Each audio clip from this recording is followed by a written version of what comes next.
All right, people, I'm Johnny Scoville, and this is Chase the Heat. Red Habanero, day 3 we're on. And I got a cool thing I wanted to read to you. Where is it? Oh, well, I'll eat the pepper first. Just talking about the benefits of peppers. You know, what we're doing now is we're doing the red habanero. It's the pepper tutorial where we're growing and building our tolerance.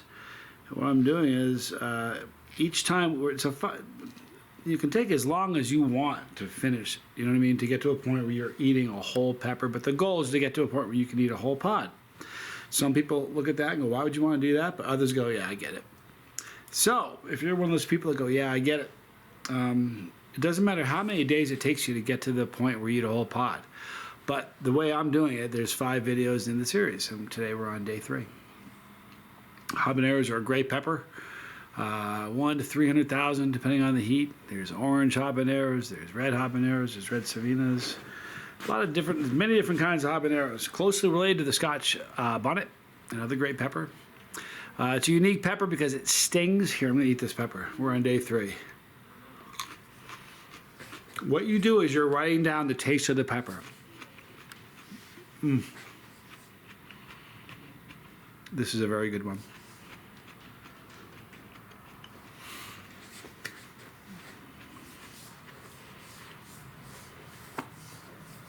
Take notes to chart your progress. If you're lifting weights, you're not going to go to the gym and lift weights and then go home.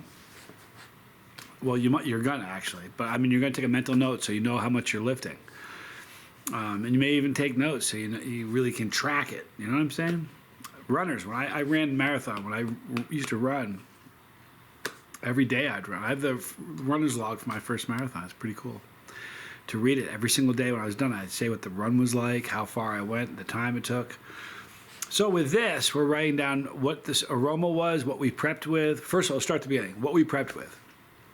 How long after you prepped did you do the video? A sticker in my finger or something. You're going to write what the burn was like, how hot it was on a scale from 1 to 10. Where did it burn you? Habaneros tend to sting. I don't think, to me anyway, the red habaneros don't sting as much as the orange. The orange, just to me, are way more of a tongue tattoo.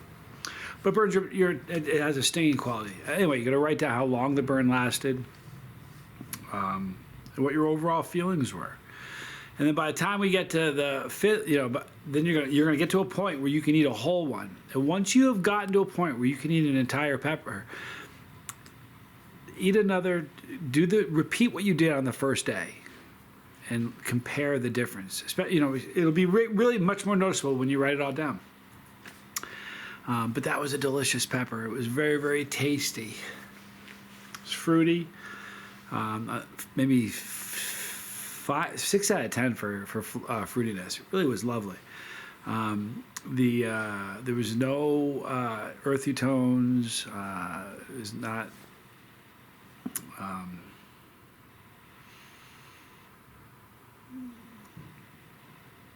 2 out of 10 for floral.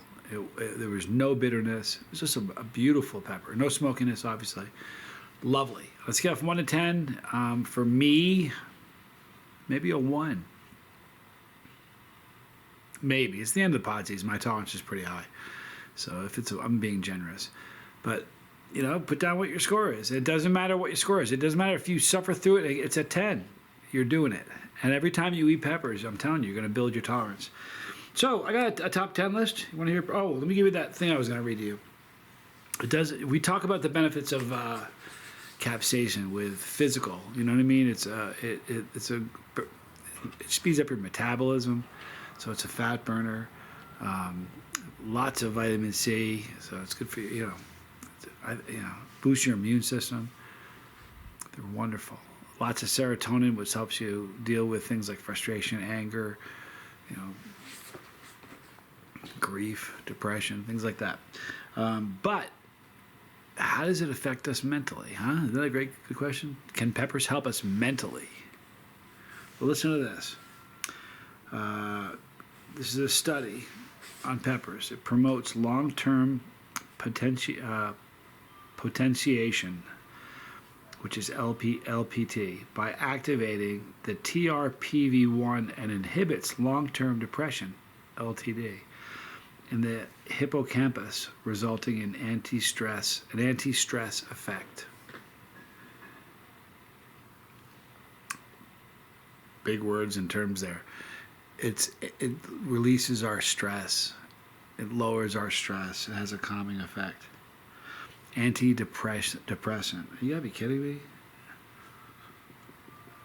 It's a beautiful thing. Now, I do have a top 10 list. The top 10 most popular ice cream flavors. So I want you to see if your favorite, where is your favorite? In the comment section, tell me what's missing from the list, and if it happens to be your favorite, or what in the list is your favorite. I'm going to tell you what I think. Number 10 is coffee. I love coffee ice cream. I'm glad it made the list. I don't know where it would be in the top 10, but I'm glad it made the list. The very first comment that people made in this list, the first one says, I'm highly disappointed in this list. Literally, the best ice cream flavor isn't even in the top 10.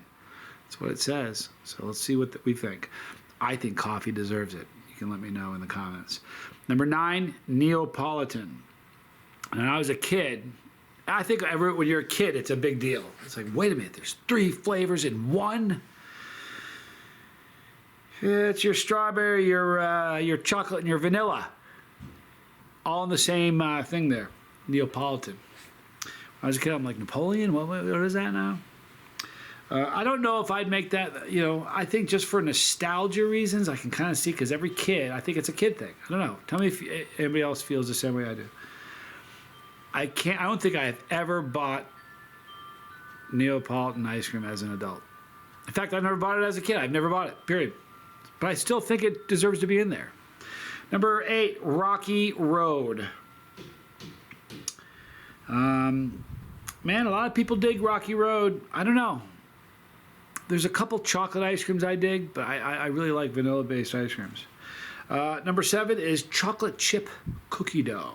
I think that's a pretty good one, right? It's a pretty good one. Number 6, strawberry. Nah, I wouldn't put strawberry by itself in the top 10. No way. Nah, just me.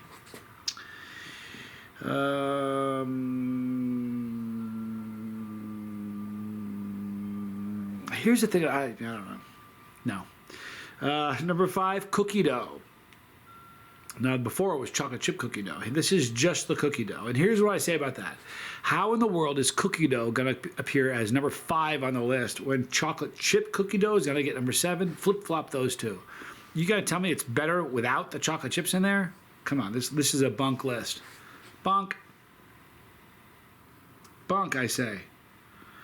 Number 4, vanilla. Now, some of you might say vanilla in the top 10, in the top number 4? Here, listen, I dig vanilla, but there's the thing about vanilla is this. If you just get regular vanilla from like any old name brand, I don't know. Like Breyers makes a great like vanilla bean. Breyers is wicked good. Real vanilla bean from Haagen-Dazs is wicked good. Creamy vanilla, it's really, there's good vanilla, and then there's like really good vanilla. Sorry.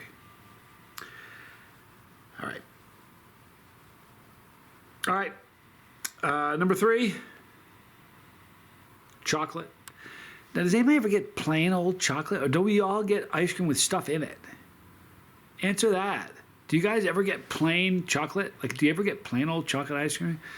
Because if you're there and you're looking at plain ice cream, you're looking at ice cream, and you want chocolate. There's chocolate with so many things in it. I don't know. Maybe it's me.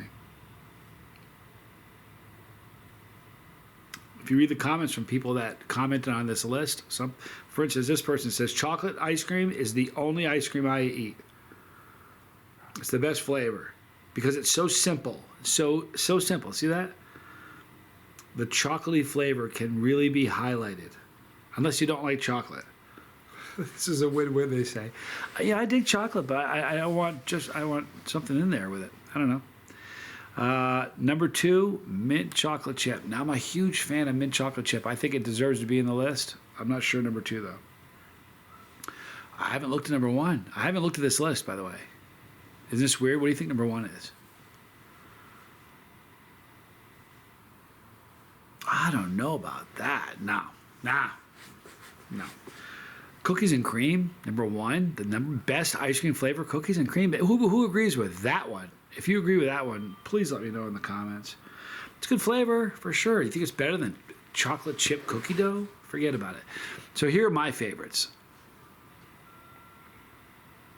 I really like Cherry Garcia from Ben & Jerry's, but I met Ben & Jerry a long time ago in Vermont. To school there. Spent a lot of time in Vermont. Anyway,